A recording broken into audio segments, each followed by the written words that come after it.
ரிலையன்ஸு ஒரு 4 நாளா அனௌன்ஸ் பண்றாங்க. நைராவும் அனௌன்ஸ் பண்ணியிருக்காங்க. ஹாப்பி ஹவர்ஸ்ன்னு பெட்ரோல்ல ரூ. 3 ரூ. 5 குறைக்கிறது. பல்க் டீசல் ரூ. 8 கம்மியா விக்கிறாங்க. அப்படின்னா கார்மெண்ட்டு எவ்வளோ லாபம் பண்ணுதுன்னு நீங்க பாருங்க. இது இந்த எக்சைஸ் டியூட்டி, இந்த டாக்ஸ் எல்லாம் கட்டி.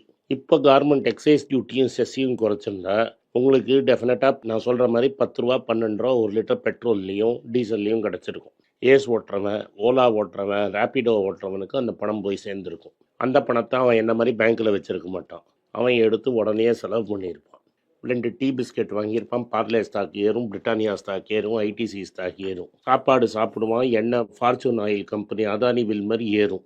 இது மாதிரி பல கம்பெனிகள் ஏறும். பசங்களுக்கு துணி வாங்கி போட்டிருப்பான். இதனால அவங்களுக்கு நல்லது. டோட்டலாக மேடம் சொல்கிறது டேக்ஸ் கலெக்ஷன் வந்து 20% ஏறப்போகுதுங்கிறாங்க. 24 கோடியிலேருந்து 29 கோடி ரூபா அப்படின்னா 20% ஏறப்போகுது.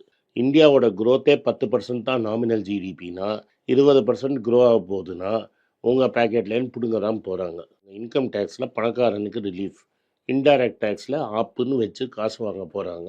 End of this year market இப்படி தான் இருக்கும்.